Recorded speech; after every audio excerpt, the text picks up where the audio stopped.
प्रभु मैं तेरा तेरा तेरा, तू मेरा मेरा मेरा, मैं तेरा तेरा तेरा, तू मेरा मेरा मेरा।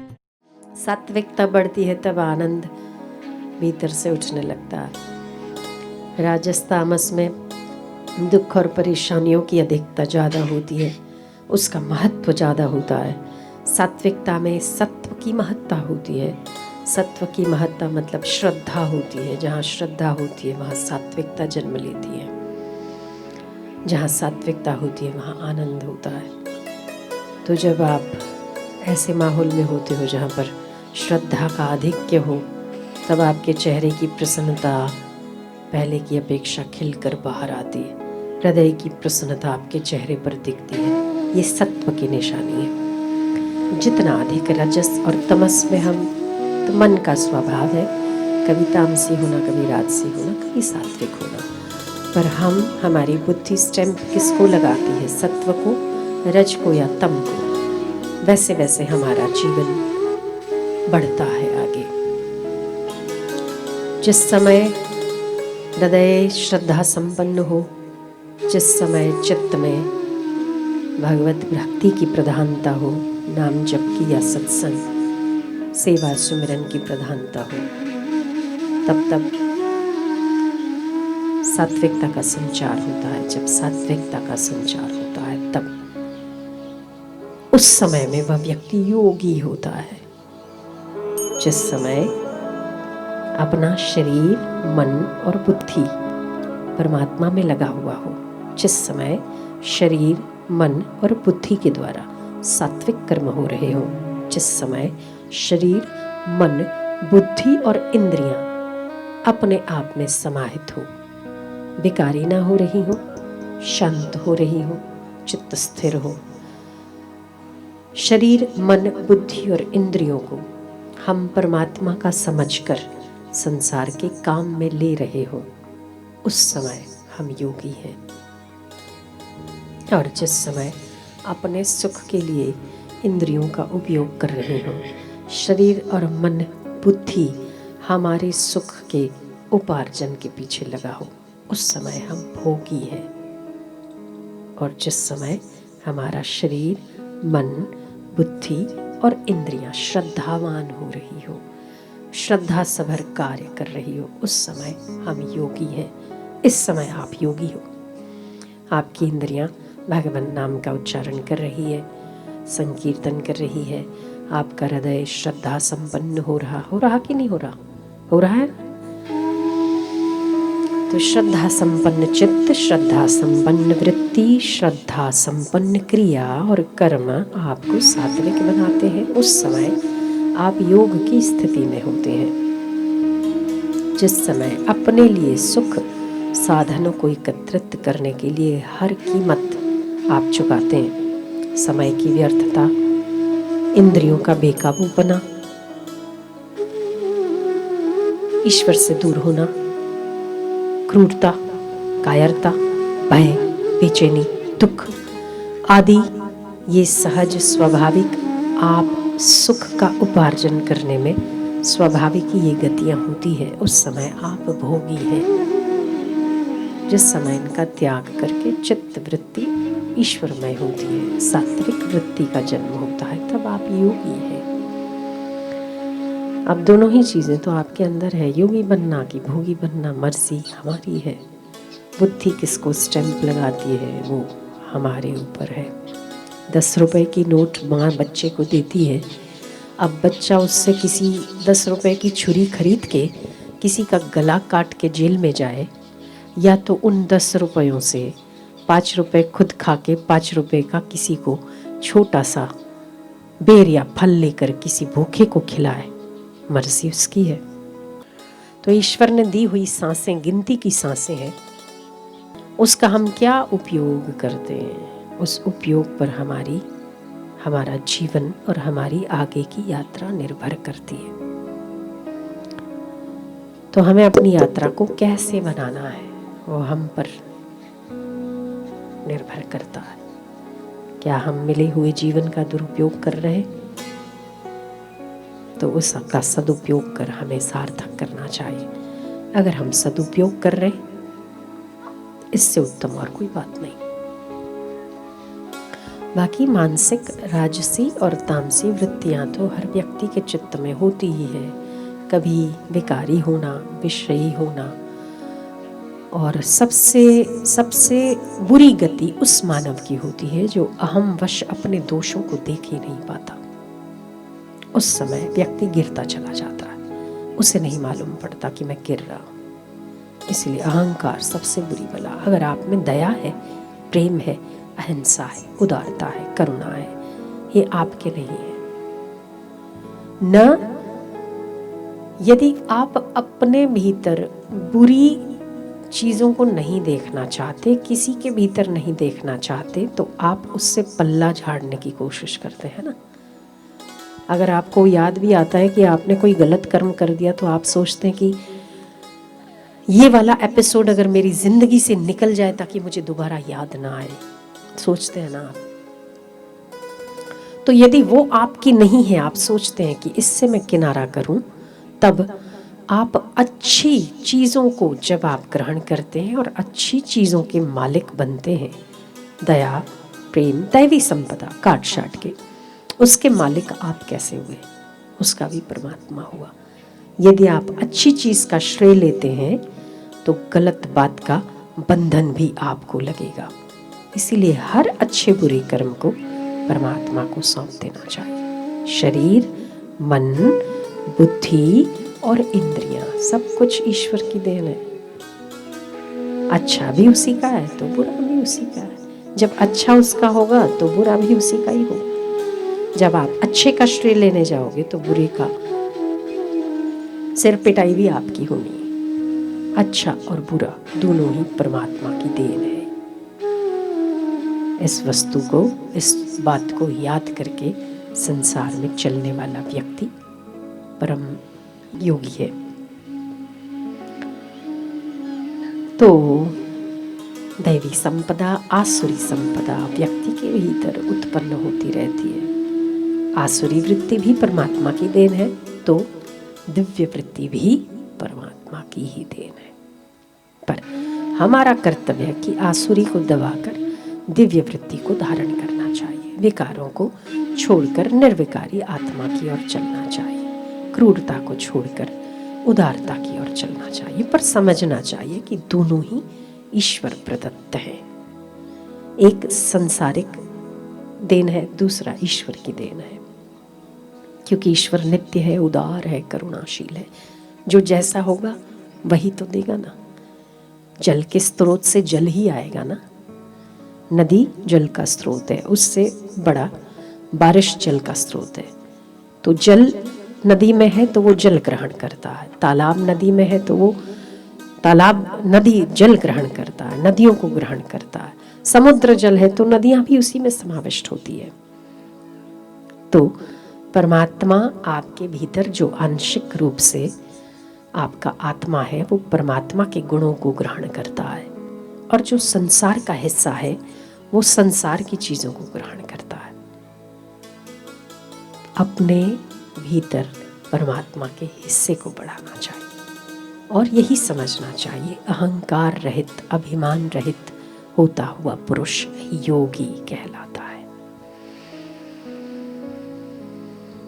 एक और हनुमान जी लंका जलाते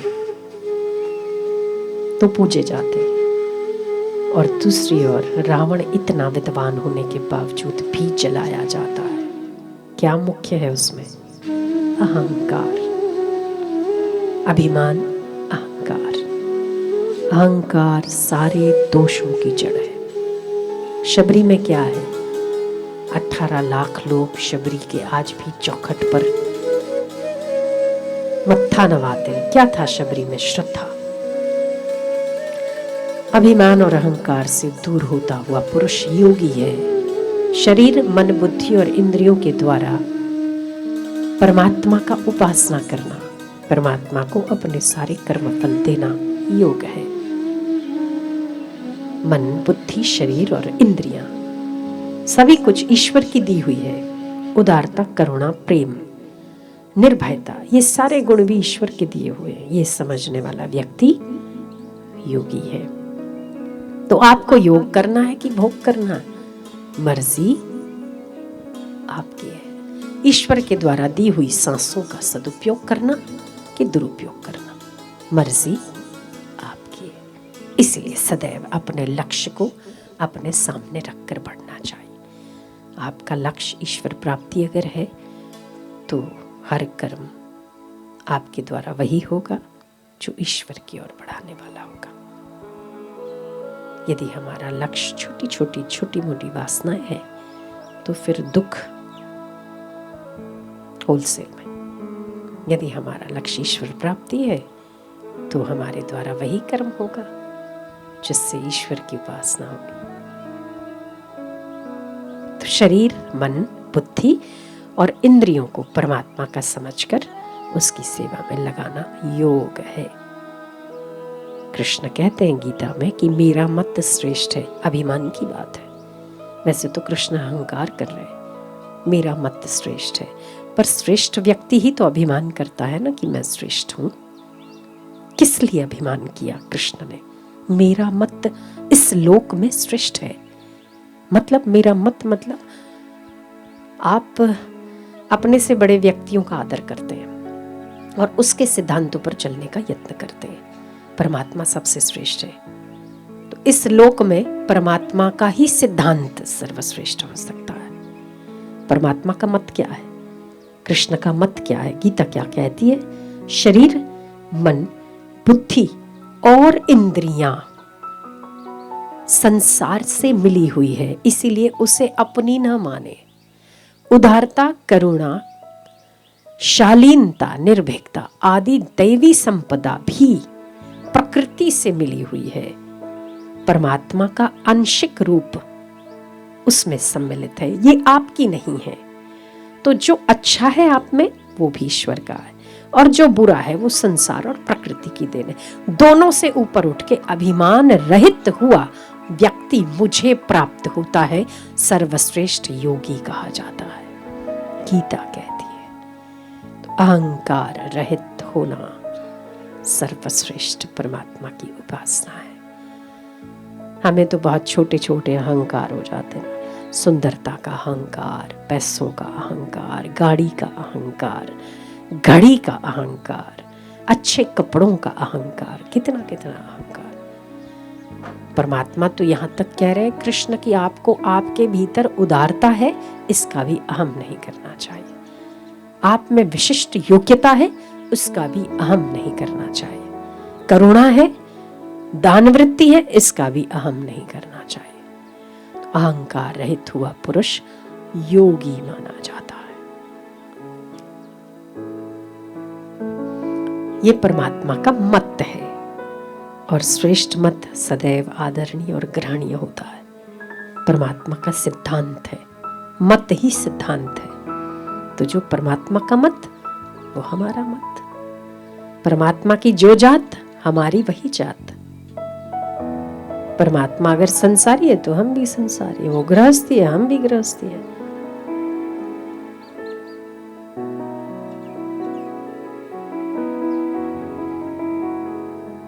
हम तो कहीं जाते हैं तो लोग पूछते हैं क्या आप संत हैं? मैंने कहा नहीं, हम तो संत नहीं हैं, हम वही हैं जो भगवान है। आप उसको क्या कह दोगे? बोले नहीं फिर भी क्या है आप? मैंने कहा हम सारथी हैं, क्योंकि भगवान सारथी है, सबका रथ सही दिशा में चलाते हैं। आप हमें सारथी कह दो, वो जो है हम वही है। जो भगवान है वही हम है, जो उसकी जात है वही हमारी जात है। उसे संत कहो तो हम संत हैं, उसे योगी कहो तो हम योगी हैं। जो कह दो उसको वही हमारी जात है। आपकी भी जात वही है जो परमात्मा की जात है।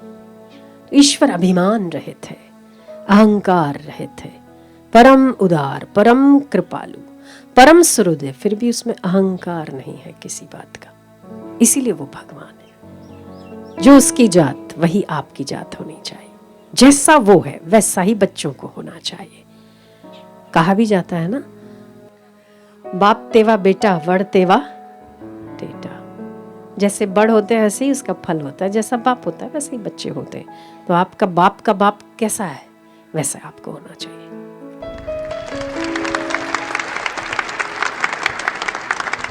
अपने आप पे घमंड मत करो, अपने गुरु के होने पे, और अपना बाप कैसा है उस पर घमंड तो जरूर होना चाहिए। अपने गुणों को देखकर अगर अभिमानी बनोगे ना तो गिरोगे, चोट खाओगे, परेशान होगे। पर हाँ, जिसका मत श्रेष्ठ और सिद्धांत श्रेष्ठ है, ऐसे गुरु का घमंड तो जरूर होना चाहिए।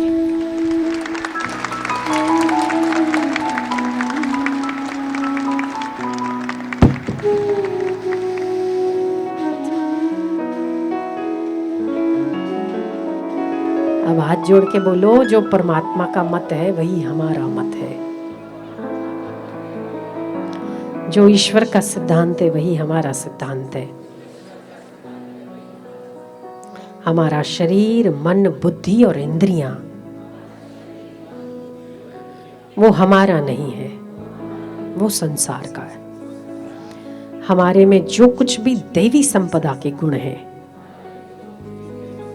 वो भी हमारी नहीं है, परमात्मा की दी हुई है।